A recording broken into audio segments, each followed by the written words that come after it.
ya que partimos con Netflix, ¿alguno de ustedes ha visto El secreto de sus ojos? Levante la mano. ¿Sí? Bueno, más o menos. Si no la vieron, se las recomiendo. La verdad que muy buena película. Y para los que vieron la película, esta frase les va a decir algo, ¿no?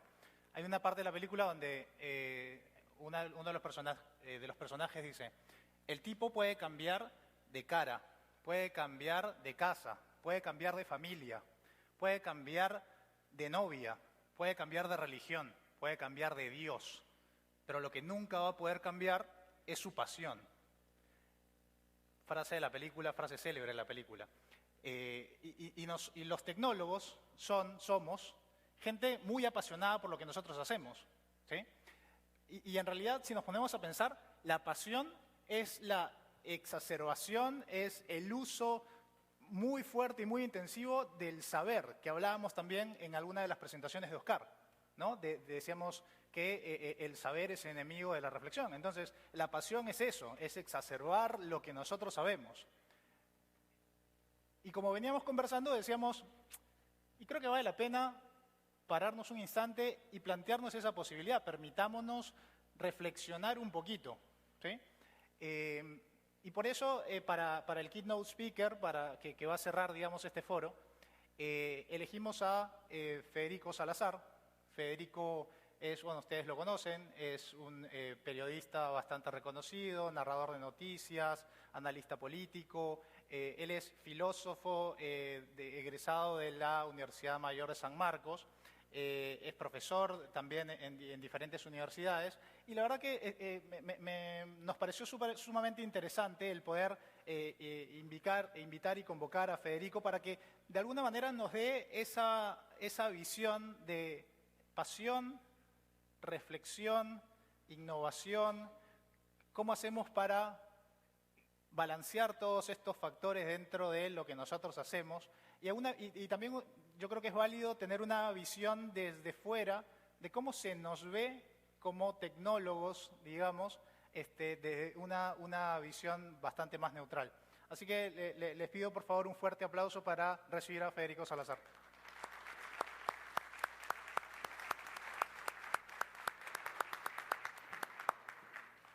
Yani, gracias. Muy buenos días, gracias por recibirme, porque en realidad soy como un intruso aquí en esta casa de ustedes. Muchas gracias a Yani por esas palabras. Bueno, efectivamente, de lo que se trata es de invitarlos un poco a la reflexión. Yo no sé absolutamente nada de redes, de soportes, de sistemas, de programas, y felizmente es así, porque si no, no me hubieran invitado acá a hablar para ustedes. Estaría sentado ahí, María. Bueno, de lo que yo quiero hablarles, y me voy a permitirlo hacerlo muy familiarmente, como si estuviera en mi casa con estudiantes o con mis amigos, con los que a veces nos reunimos para barajar algunos temas. De lo que quiero hablarles es justamente del valor que tiene lo que ustedes hacen en cuanto a la dedicación, la entrega y el resultado de lo que pueden crear. Porque, bueno, en general, el mundo hoy día pone en las manos de ustedes, en la gente que está involucrada en tecnologías de la información, la capacidad del protagonismo histórico. En toda la historia de la humanidad siempre hubo quienes tenían el protagonismo. Áreas de conocimiento, áreas de habilidades, áreas de capacidades de realizar cosas. Por ejemplo, los tiempos muy antiguos, los tiempos homéricos, estamos hablando probablemente del siglo IX antes de Cristo, el valor principal, y durante muchos años lo siguió siendo, era la valentía, el arrojo, la fuerza física. Si uno lee el poema de Homero que se llama La Ilíada, verá que las características que destacan en Aquiles, por ejemplo, habrán visto aunque sea la película, ¿no? Las características que destacan en ese héroe son las características físicas, o sea, el gran poder de realizar tareas físicas. Ese es el héroe. Pero ya hacia el final del poema y en el siguiente poema que escribió, que es la Odisea, donde el héroe es más bien Ulises, las características que salvan a Ulises de todos los problemas son más bien las de la astucia, las de la inteligencia. Y eso es así porque conforme pasaron los años y conforme pasaron las décadas de los tiempos de la Grecia antigua, poco a poco el valor físico, el valor muscular, por decirlo así, comenzó a ceder ante todo lo que podía ser la astucia, el conocimiento y finalmente el saber.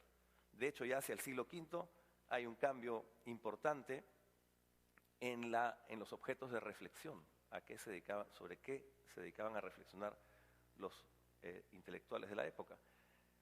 Pasaron de reflexionar principalmente de temas de física, meteorología, a los temas del hombre. Y así, la historia del pensamiento occidental, no voy a resumirla ni desarrollarla acá, se va caracterizando por ir descubriendo áreas o zonas en las que destaca un tipo de valor. Hoy, el mundo se mueve principalmente por el manejo de la información y el conocimiento.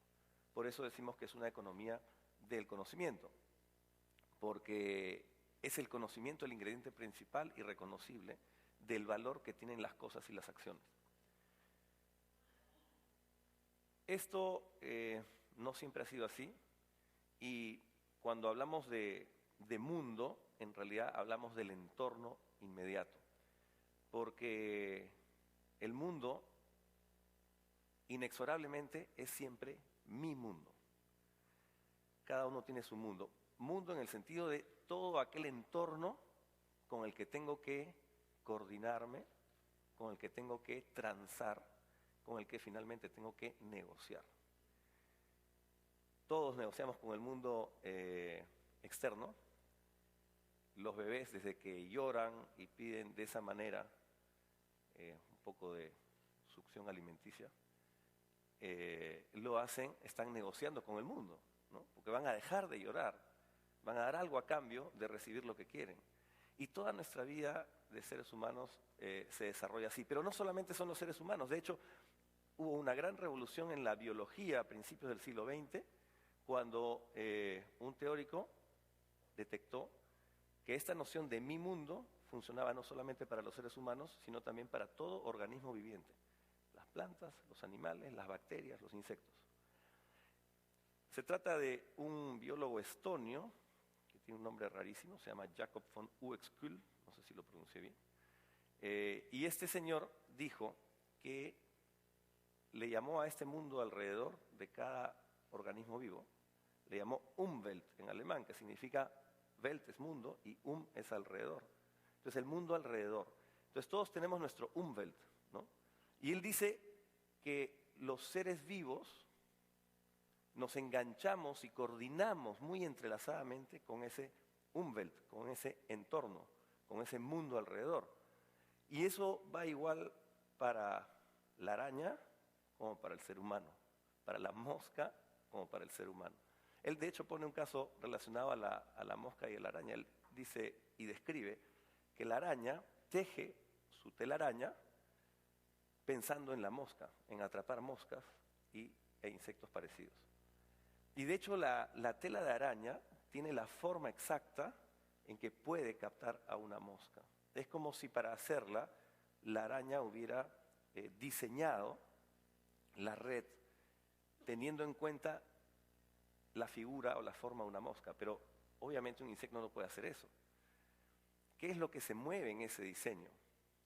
¿Qué tipo de creatividad es esa? ¿Se puede hablar de un instinto con un insecto? Puedo hablar de un instinto quizá en un mono, pero un instinto en un insecto.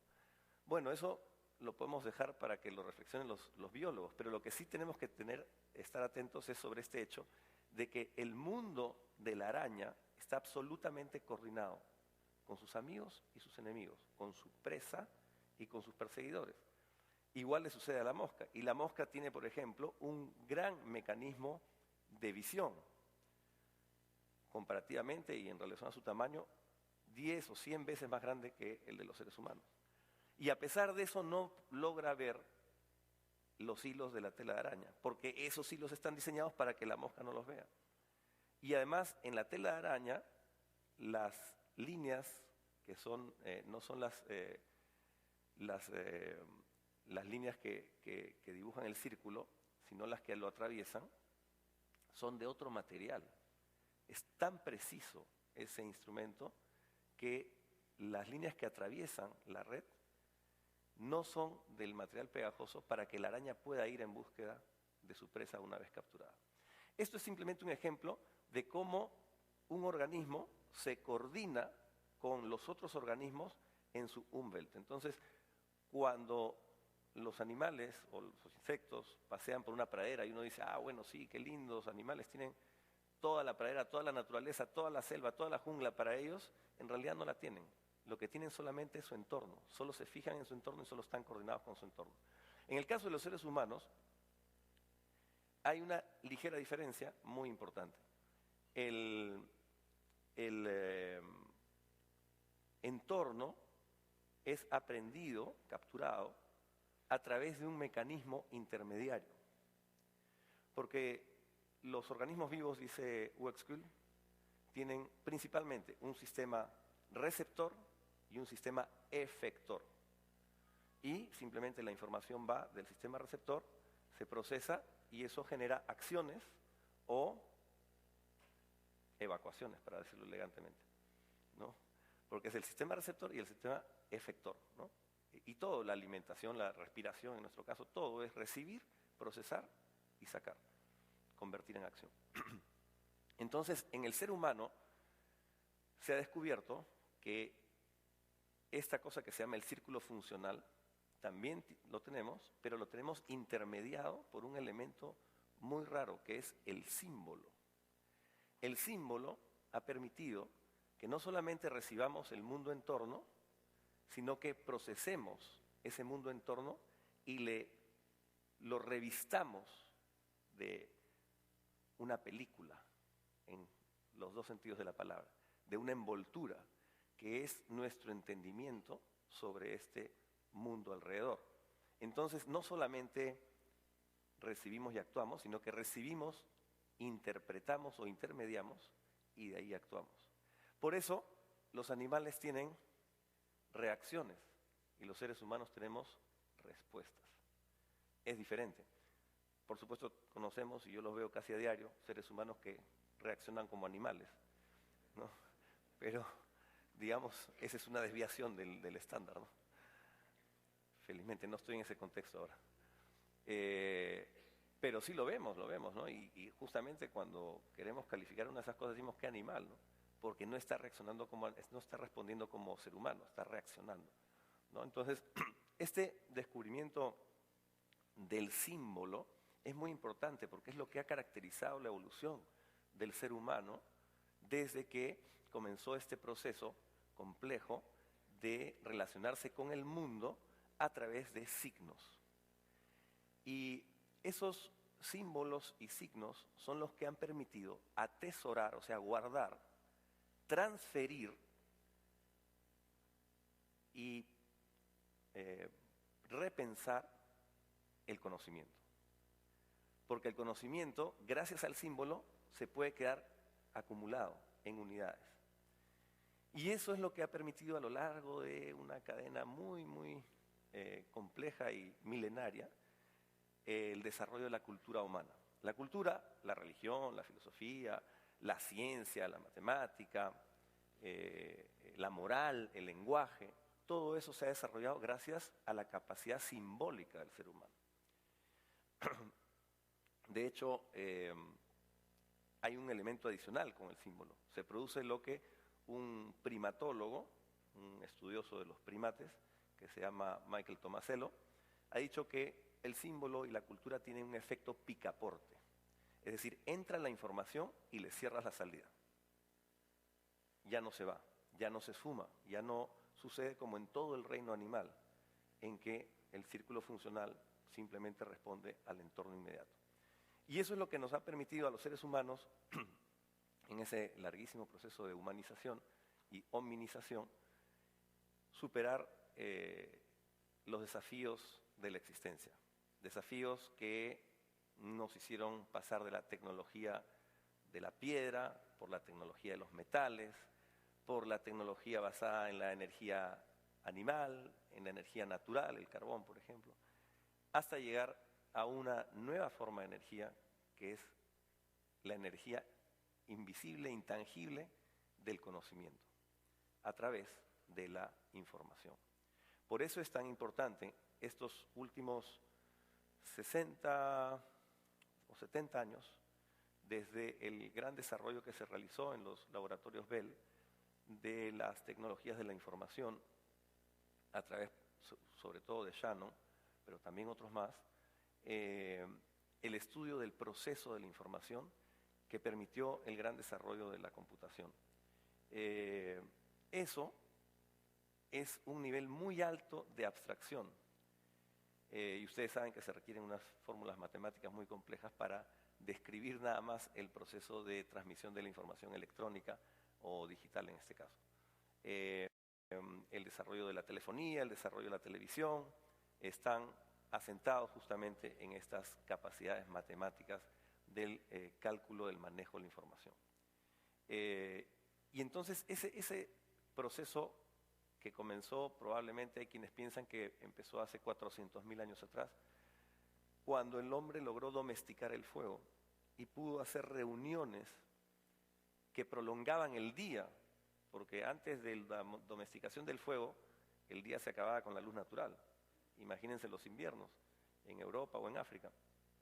Entonces, cuando el hombre logra vencer o domesticar el fuego y controlarlo, encenderlo y apagarlo cuando él quiere, comienzan las reuniones en torno a la fogata. Y las reuniones en torno a la fogata, y de esto hay testimonio fósil, permiten un desarrollo muy acelerado del lenguaje. Los hombres se comienzan a contar sus hazañas, sus historias, etc. Y comienzan a desarrollar el lenguaje, que es lo que catapulta a una velocidad increíble la posibilidad del desarrollo cultural del hombre. Y, por supuesto, fue muy lento el proceso en que se comenzó a valorar, desde el punto de vista de la sociedad, el conocimiento. Porque, digamos, estamos hablando de una época de pensamiento mágico, después de una época de creencias mitológicas, en fin, todo eso se desarrolló a lo largo de miles de años, ¿no? Cientos de miles de años. Pero con la revolución tecnológica, la revolución industrial y sus épocas previas, se logró que el conocimiento se instalara como una mercancía importante, como una cosa valiosa y como una cosa a la que había que tratar. De hecho, si podemos ver las imágenes, fue un señor Francis Bacon, a ver si me ayudan con video.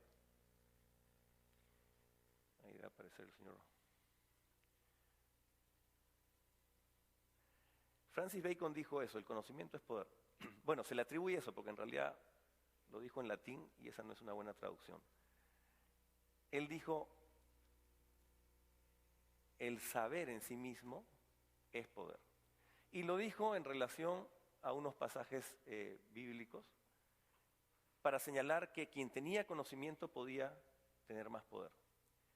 No solamente político, sino poder de hacer cosas, el poder real. Thomas Hobbes fue su discípulo y él desarrolló esta idea del poder del conocimiento, aplicándolo al análisis y al estudio de la sociedad en su conjunto. Y eso representó una época en que se comenzó a desarrollar ya la intermediación de la máquina, la intermediación de los mercados para la integración de ese conocimiento. Es decir, el conocimiento humano es un conocimiento parcial. Cada uno tiene un pedacito de conocimiento. Tanto de conocimiento duro como de conocimiento que se llama know-how, cómo hacer las cosas. Son dos tipos de conocimiento, know what y know how. Y bueno, ese conocimiento al poderse transmitir y al poderse liberar en flujos sociales de transmisión, permitió el desarrollo del maquinismo, de transferir la tarea de la energía del hombre a la máquina. Y ese desarrollo, por supuesto, nos llevó muy lejos. Inicialmente fue muy precario y comenzamos a obtener energía de otras fuentes, ¿no? Las fuentes naturales como el carbón, que hizo mover las locomotoras, los vapores que eran los barcos, que a su vez movían las mercaderías.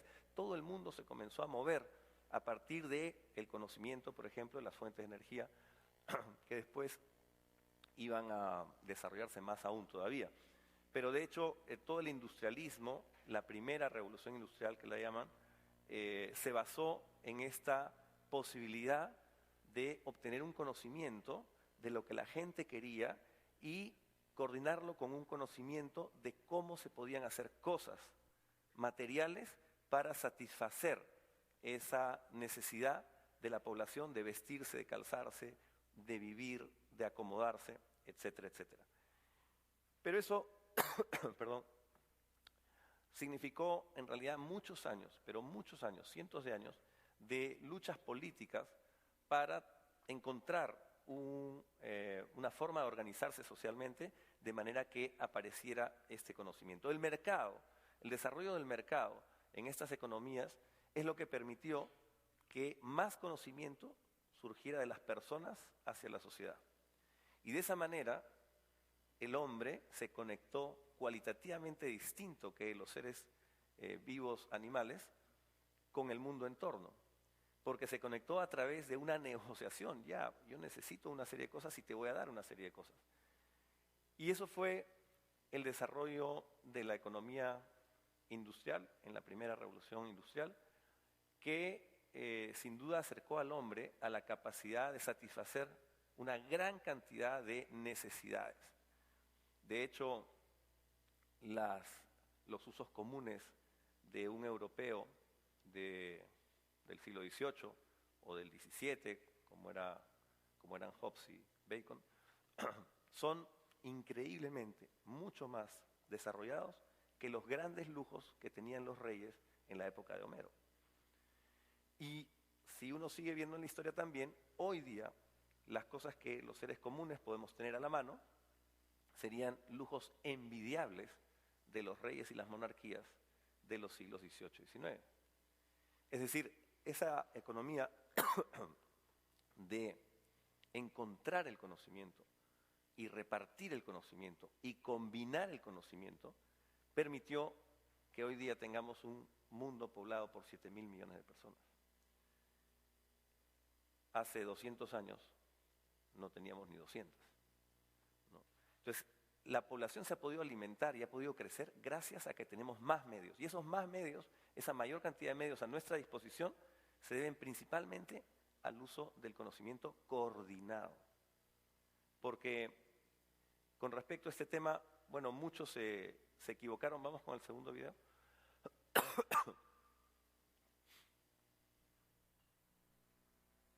Si me ayudan con las imágenes. Este señor Adam Smith, fundador del pensamiento económico en el siglo XVIII, creyó que el valor de las cosas estaba en la suma de sus insumos y materias primas, o sea, la parte material.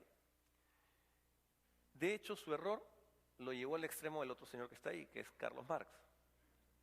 Carlos Marx dijo, bueno, sí, si la suma de los insumos y materias primas que hay en un bien es lo que le da valor, ¿qué pasa con el trabajo? El trabajo es un insumo.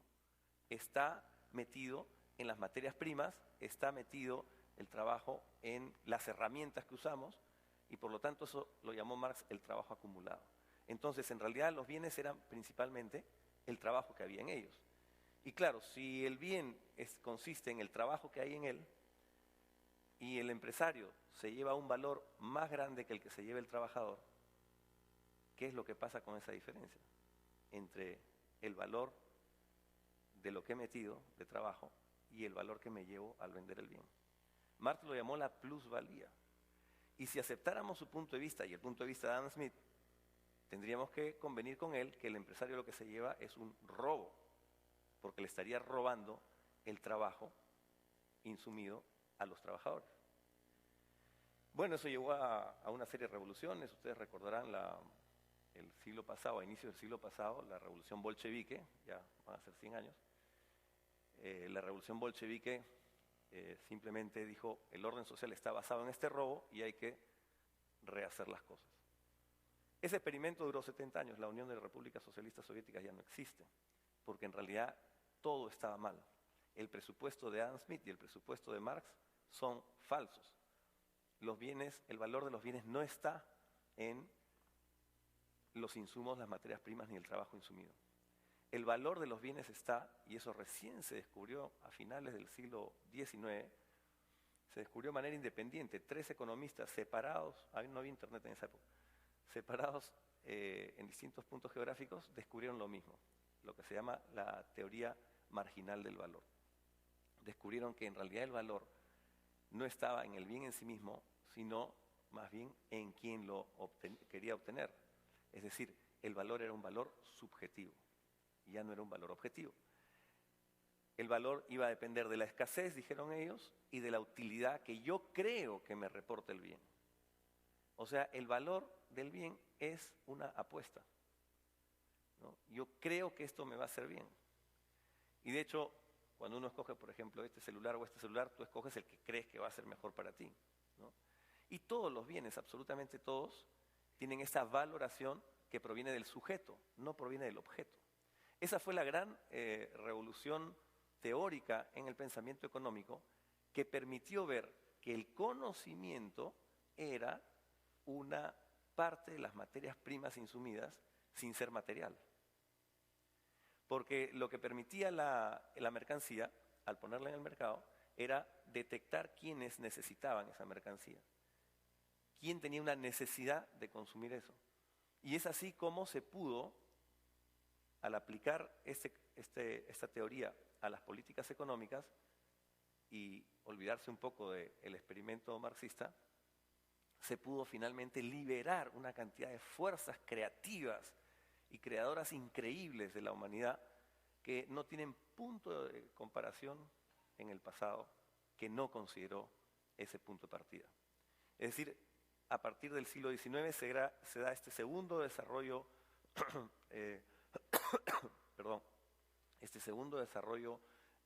industrial, de revolución industrial, donde ya las máquinas comienzan a tecnificarse mucho más. Y esa segunda revolución industrial ha sido ahora superada por una tercera revolución, que es la revolución del conocimiento. Es la revolución de la economía, donde el conocimiento es el líder y el protagonista de la conformación del valor de las mercancías. De hecho, si ustedes ven desde el punto de vista material, ¿cuánto cuesta un chip o un microchip? O sea, su valor no está en la cantidad de cobre que puede tener ahí o en la cantidad de plástico que puede tener ahí.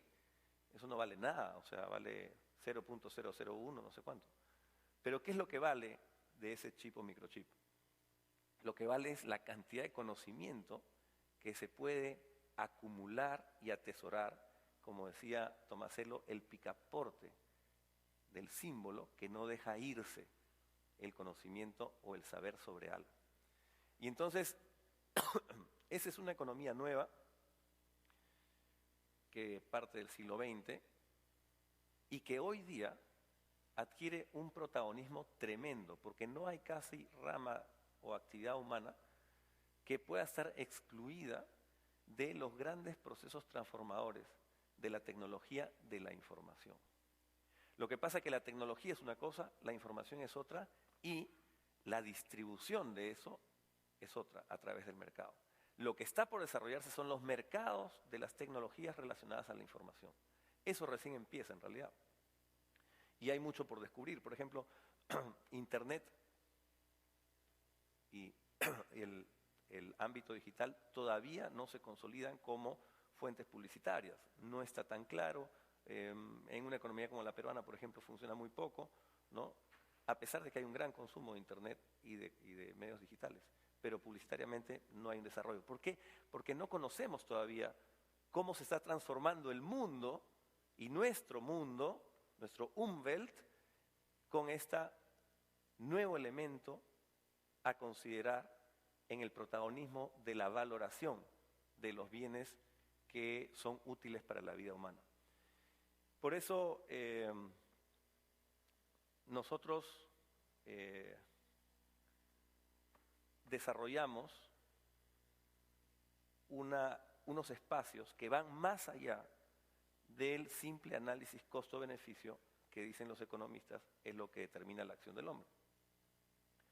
Porque en realidad quien piensa en hacer un negocio o quien piensa en hacer un trabajo o quien piensa en hacer un proyecto puede estar pensando en el dinero, pero sobre todo tiene que estar pensando en lo que hace. Y no hay nadie que haya hecho algo creativo importante, que no lo haya hecho con una pasión tremenda por eso que está haciendo. La tecnología es el desarrollo práctico del conocimiento científico. Pero ahí se produce una especie de división del trabajo, porque el tecnólogo y después el industrial de la tecnología, el que vende toda esa tecnología, no es el creador. El creador, el que saca de la nada un algo, ese es el hombre apasionado, el ser humano con una pasión por ese conocimiento y por ese trabajo y por esa actividad. Ustedes recordarán el caso del DOS, ¿no? Sistema operativo, que lo crearon unos ingenieros, que ni nos acordamos sus nombres, siendo tan importantes, y lo vendieron por 50 o 70 mil dólares a alguien que sabía qué hacer con eso, el señor Bill Gates, ¿no? Y Bill Gates empieza toda su visión, a desarrollar su visión del negocio a partir de este sistema operativo. Y lo hace porque él sí tiene una idea de lo que puede servir ese conocimiento en un alcance nacional o mundial. O sea, lo incorpora ese conocimiento, que era simplemente un conocimiento de una diversión científica, lo incorpora a un circuito de negocio, lo incorpora a una gran mirada, a una gran visión de el consumo de los seres humanos. Porque hasta ese momento nadie había pensado que se podían consumir computadoras.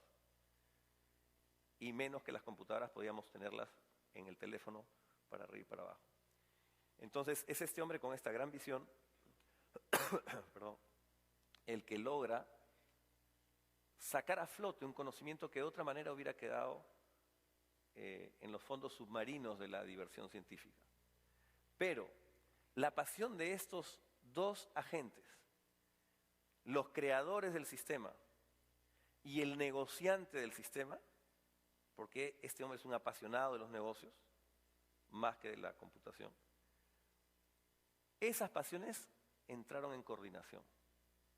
Y esa coordinación, ese ensamble entre lo que le gusta a uno y lo que le gusta al otro, es lo que permitió este gran desarrollo comercial que hizo Microsoft.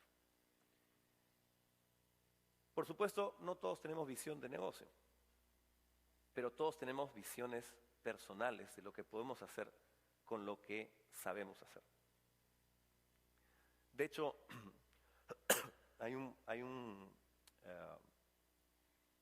profesor, Ken Robertson, que cuenta una serie de historias de gente que tenía pasiones extraordinarias y que, sin embargo, hubieran sido desviados de no encaminarse a buscar su elemento, su pasión. Él cita, recuerdo un caso, que es el caso de Gillian Lynn. Gillian Lynn dice, era una niña problema en el colegio porque estaba siempre desatenta, a la vez contagiaba a los otros alumnos en este desorden, siempre estaba moviéndose, y entonces la mandan a hablar con el psicólogo. Mandan una carta a los padres tienen que llevar al psicólogo. Felizmente en esa época no existía el Ritalin ni el déficit de atención, si no la hubieran diagnosticado déficit de atención, Ritalin, ya la drogamos para que esté calmada. Básicamente es eso. Llegaron en manos de, supongo que varios psicólogos, pero llegaron a manos de uno que atendió a los padres, los escuchó, pero la miraba a la niña que estaba esperando, que estaba intranquila, moviéndose tal. En un momento este psicólogo se para, habla con ella brevemente y prende una radio. Y regresa a terminar de hablar con los padres. Y entonces le dice a los padres, espérenme, tengo que hablar con ella. La niña se había puesto a bailar, ¿no? Muy alegremente al son de la música de la radio. Habló con ella y después de hablar con ella regresa donde los padres y les dice, su hija no tiene ningún problema. No tiene ningún problema psicológico. Lo que pasa es que a ella le gusta bailar. Y entonces los padres hicieron caso y la llevaron a una escuela de danza. Y ella cuenta cómo fue esa transformación de su mundo a partir de que podía hacer lo que ni siquiera ella sabía que le apasionaba. descubrió su elemento. Y al descubrirlo, lo desarrolló, porque después hizo una audición para la escuela de ballet real en Gran Bretaña, en el Reino Unido, y después audicionó también para la compañía de ballet real de Gran Bretaña, y por supuesto la aceptaron, y desarrolló toda una tremenda carrera en danza, y ella es la que hizo, no sé si ustedes se acordarán, la apuesta del musical Cats, o bueno, se acordarán por El fantasma de la ópera. Bueno, ella hizo esas puestas en Broadway, muchos años después de la historia inicial. Ganó millones de dólares, hizo su propia escuela de danza contemporánea y además fue coreógrafa de decenas de grandes obras musicales que han capturado la atención y han dado placer a cientos de miles, si es que no millones de personas. Y simplemente porque ella encontró su pasión, simplemente porque alguien la condujo a descubrir su pasión. Descubrir nuestras pasiones no es tan fácil. Yo llevo 2 matrimonios ya. Pero uno tiene que seguir en el intento. Y no es tan fácil, pero a veces hay casualidades, a veces hay gente despierta que nos permite descubrir nuestras pasiones. Pero si hacemos algo simplemente por marcar la tarjeta del trabajo y no algo que nos realice creativamente, obviamente no vamos a llegar muy lejos. Donde llegamos lejos es donde desembozamos, desamarramos nuestra pasión, nuestra intensidad, y es ahí donde se revela nuestra verdadera creatividad. Sea cual sea nuestro elemento, hay que encontrarlo. Ustedes ya son personas formadas, obviamente, y yo supongo que ya encontraron su elemento, ¿no? Si no, ¿qué hacen acá? Entonces, han dado un paso que muchas personas no lo han dado todavía. Y más bien, la capacidad que tienen ustedes de mirar su propia pasión y de mirar lo que hacen con ella, les va a permitir contagiar a los demás y crear riqueza y placer para los demás. Porque cualquier cosa nueva que ustedes coloquen en su trabajo, en su actividad, eso es una creación. Y crear es algo increíble, es poner algo que no existía. Y se pueden crear sistemas, se pueden crear programas, pero también se pueden crear negocios. Por ejemplo, la gran creatividad de gente como Steve Jobs o como Bill Gates es una creatividad de los negocios, de cómo hacer el marketing, de cómo lanzar un producto, de qué características debe tener, a qué costo debe ponerse. Eso es una pasión también.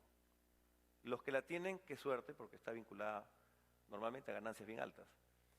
Pero los que no tienen esa pasión, pero tienen la otra pasión, pueden asociarse y pueden coordinarse y van a coordinarse, porque el mercado nos va a llevar a coordinarnos con aquellos que saben usar el conocimiento ya en la parte comercial, ya en la parte industrial, ya en la parte creativa. Pero eso requiere de una voluntad muy fuerte de soltar las amarras y lanzarse a la piscina de las cosas nuevas que podemos hacer, de las creaciones que podemos aportar y de la inspiración que recogemos del mundo en torno de nuestro Umwelt, inspiración que procesamos y que podemos brindar a los demás. Una persona creativa, en el área que sea, siempre es fuente de inspiración. Y es la inspiración y la creación la que ha hecho mover la economía, como yo les contaba, desde el fuego domesticado por primera vez hace 400.000 años. Si los hombres que hicieron eso no hubieran querido más, no hubieran soñado más, no hubieran pensado que no hay límites, que realmente el mundo está al alcance nuestro, hoy día estaríamos todavía en torno a una fogata y metiéndonos en la noche a una cueva. Bueno, yo sé que algunos prefieren ir a la cueva en la noche, pero no me refería a eso. A lo que me refería es al gran potencial que tienen nuestras economías con la tecnología actual de la información y el gran desarrollo que se le puede dar siempre y cuando se use esa tecnología creativamente y no esquemáticamente. Si yo me quedo con lo que a mí me dicen cómo son las cosas, simplemente repito lo que sabían mis padres o mis abuelos. Pero obviamente uno tiene que recibir eso, que es una tradición valiosa, pero tiene que repotenciarla para entregar una nueva tradición. Lo que ustedes entreguen en conocimiento, en saber y en trabajo, en actividad, en despliegue de sus capacidades, va a ser la tradición del mañana. Y hoy día creo que, como les decía, las tecnologías de la información son el elemento protagónico de la historia. Tienen en sus manos la posibilidad de entregar las herramientas para un mundo nuevo y mejor. Muchas gracias.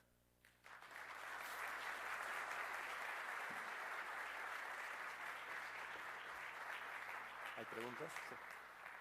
Vamos a hacer 2 o 3 preguntas levantando la mano. Las chicas con el micrófono, ¿dónde están? Ahí están, perfecto. Acá un caballero. ¿Quién más quiere hacer preguntas? Levante. Acá el caballero.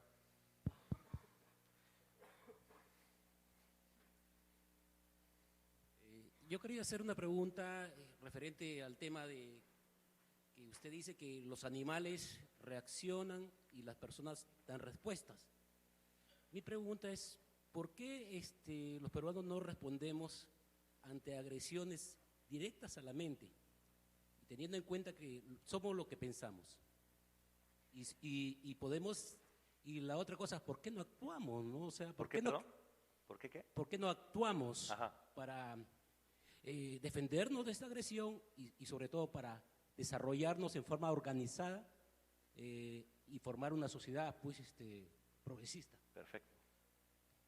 Muy buena pregunta, porque yo no he hablado acá todavía, y agradezco la pregunta que me permite hacerlo, de las tecnologías políticas. Así como hay tecnologías en cada una de las áreas industriales, en las instituciones de un Estado o de una sociedad, también hay tecnologías. Y definitivamente el gran esfuerzo que nosotros podemos hacer en nuestras actividades no adquiere el valor que debería, como sí lo adquiere en otras sociedades, debido a esta dificultad de nuestras tecnologías institucionales que no permiten, que traban la cooperación y más bien favorecen las conductas no cooperativas como el robo, el fraude, la corrupción, etc. Es un tema no de la cultura peruana, no de la raza peruana, no del tamaño del cerebro de los peruanos. Nosotros somos exactamente iguales que cualquier ser humano de cualquier otra sociedad. Y hay sociedades más desarrolladas. La pregunta es, ¿qué es lo que hicieron? Y entonces, en la búsqueda de cómo se organizaron, es donde nosotros podemos facilitar que todo este tremendo caudal creativo que tienen los peruanos pueda ser canalizado a nivel del mundo, en el sentido de que ser sacado de sus mentes y puesto a disposición de los mercados, ¿no? Es un tema, por supuesto, muy largo sobre reformas económicas y reformas políticas en las que hay que entrar, pero es clarísimo que en el Perú el tema es institucional, ¿no? O sea, no tenemos un Estado de Derecho sólido, no tenemos instituciones creíbles y eso hace que todos nos restringamos porque no tenemos confianza, ¿no? Con un poder judicial que se vende muy fácilmente, yo no tengo confianza de hacer una sociedad con alguien si he hecho, no sé, un gran descubrimiento tecnológico. ¿Y cómo hago? Y no tengo dinero, no tengo nada. ¿Cómo hago? Me asocio, pero si me lo roba, voy a ir al Poder Judicial porque firmo un contrato y no confío. Entonces, ese es un problema real que está impidiendo potenciar toda nuestra capacidad creativa. Gracias. ¿Otra pregunta? Aquí, Luis, un micrófono. Ahí viene haciendo skater. Luis.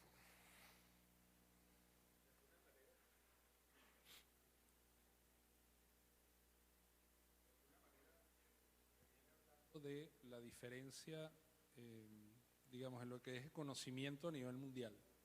O sea, se están abriendo brechas, se ha oído hablar mucho de esto, brechas entre los países que están aventajados digamos, en lo que es el manejo del conocimiento y los que se están quedando atrás.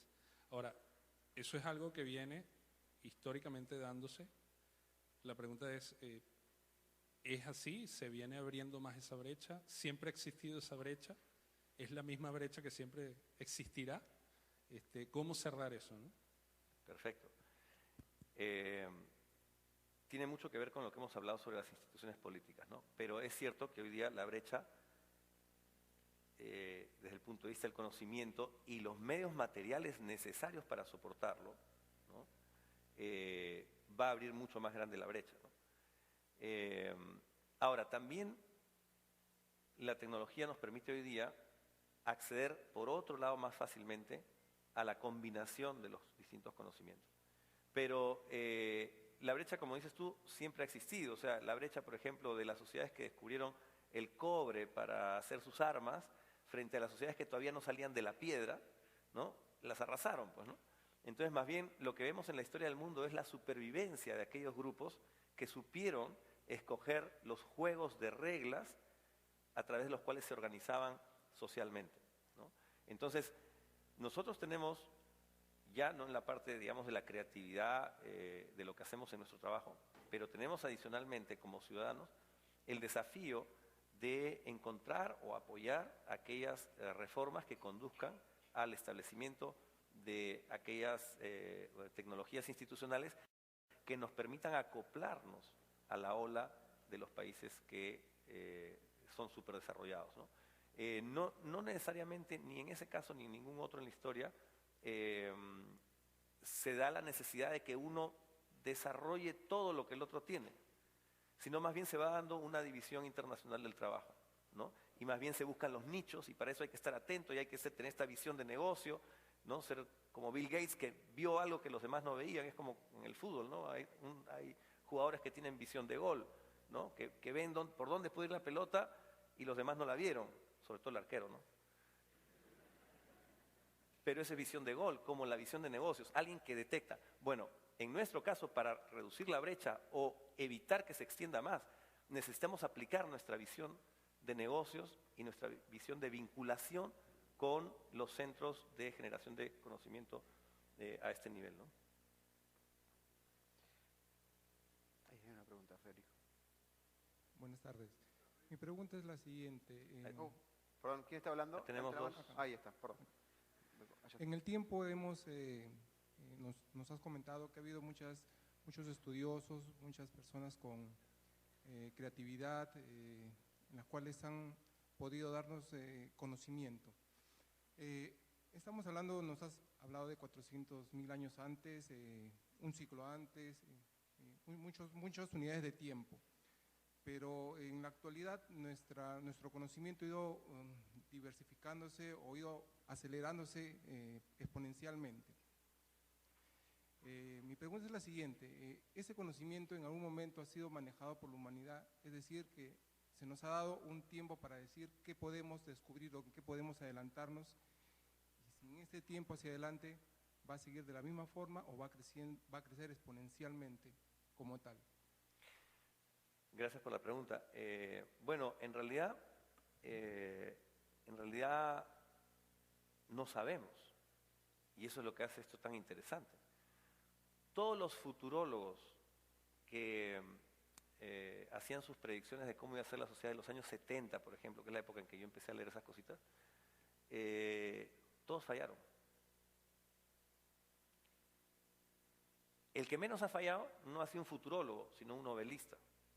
O sea, alguien que estaba inventando la ficción, ¿no? Ustedes obviamente se deben estar acordando de Julio Verne, ¿no? Que nos hizo llegar a la luna mucho antes, y que justo hoy día leía un artículo donde mencionaban una novela sobre París que él habría escrito y que se había quedado refundida y recién hace poco la han rescatado, donde él soñaba un París 1860, por ahí es Julio Verne, y soñaba bueno, su novela hablaba de un París donde había transporte, como el que hay ahora, donde había vuelos, donde había casas de cristal y donde había una comunicación tipo lo que hoy día es Internet. Entonces, tú me dirás, wow, ¿cuánto sabía? No sabía, él estaba inventando, ¿no? Y tenía una capacidad inventiva muy orientada a las cosas como se produjeron. Pero el destino de la humanidad y la historia no tiene leyes. No hay hasta la época de Carlos Marx y un poquito más, se creía que había etapas de la humanidad que se tenían que pasar de una a otra, de una a otra. Pero eso ha quedado demostrado que no es así. O sea, mañana podríamos tener un retroceso y regresar a la Edad Media. si estos, por ejemplo, grupos de Islam radical comienzan a ganar sus guerras, como de hecho han empezado. Claro, acá no la sentimos, ¿no?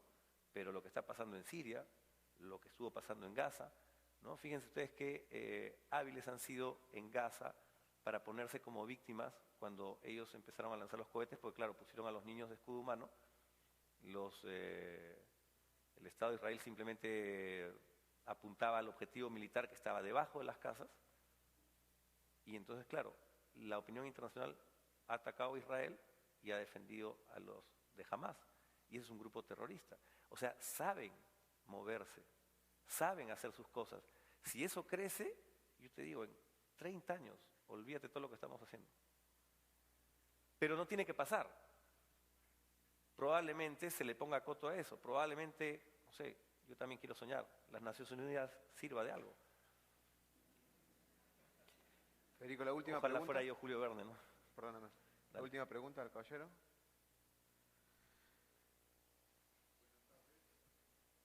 Buenas tardes.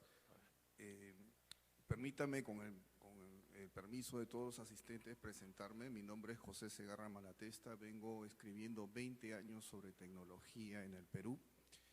Quiero recordar el principio cuando empecé a dedicarme a hablar sobre tecnología en este país.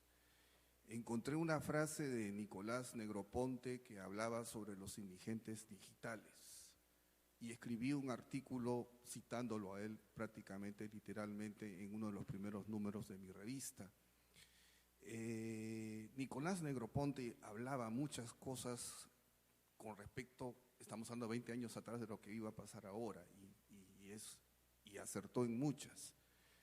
También encontré el concepto y ya muchos sociólogos y antropólogos están hablando que estamos viviendo el siglo del conocimiento. El siglo XXI le van a llamar el siglo del conocimiento, y el Homo habilis va a convertirse en el Homo digitalis, o ya es el Homo digitalis. Ya sería ahora. el sapiens, sapiens, sapiens, ¿no? Efectivamente, quisiera saber qué comentarios le Me parece fascinante esa capacidad de reflexión, porque a mí me gusta mirar mucho lo que se llama la paleoantropología, o sea, los estudiosos que han estudiado el hombre antes de la historia, ¿no? Y porque ellos nos permiten ver en panorámica cómo evoluciona la sociedad humana. Y vemos que aún hoy día funciona igual que entonces, en las reglas básicas. ¿Qué es lo que ha cambiado? Lo que hemos logrado.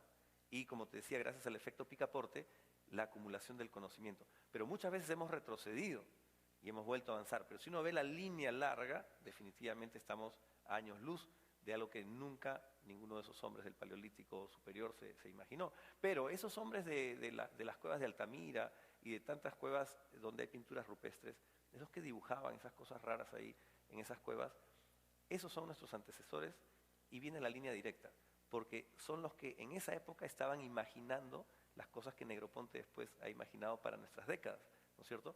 Pero esa misma capacidad viene de una sola facultad humana, la de simbolizar, la de poder representar a través de otros instrumentos una segunda realidad.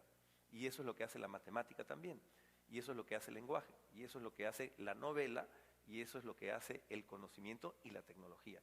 O sea, por eso, recogiendo nuevamente el desafío que nos planteas, tenemos el desafío de transformar las instituciones, el marco institucional donde nos desarrollamos, para que sea un marco que favorezca la combinación de los distintos conocimientos que todos ustedes tienen y que puedan crear nichos de negocios y puedan desarrollar su visión, porque uno puede tener la visión, pero otra cosa es llevarla a cabo. Y países como el nuestro definitivamente detienen y atrasan. Pero definitivamente sí creo que se puede pensar, no sé si se llamaría Homo sapiens, sapiens, sapiens, ¿no? Porque en realidad este es el sapiens, sapiens, ¿no es cierto? Pero de repente el Homo digitalis también. Yo no sé cuánto durará esta era de la digitación. De repente, en no mucho tiempo es superada por otra era que puede estar relacionada de repente a la transmisión de conocimiento a través de eventos bioquímicos o biológicos, ¿no es cierto? Que ese es también un desarrollo que se está dando, ¿no? todo el estudio del genoma humano va a aportar sobre eso y tal, ¿no? O sea, yo creo que es bien difícil saber qué es lo que va a pasar, pero sí podemos saber hacia dónde podemos ir, y algo más importante, podemos saber hacia dónde no queremos ir si es que hacemos las cosas necesarias para no ir allá, sobre todo para no regresar a la Edad Media de nuestra economía, por ejemplo, que ya espero que la hayamos pasado. Federico, ¿vos habías preparado algo ahí? ¿Perdón? ¿No? Ok. Un fuerte aplauso, por favor, para Gracias. Federico nuevamente.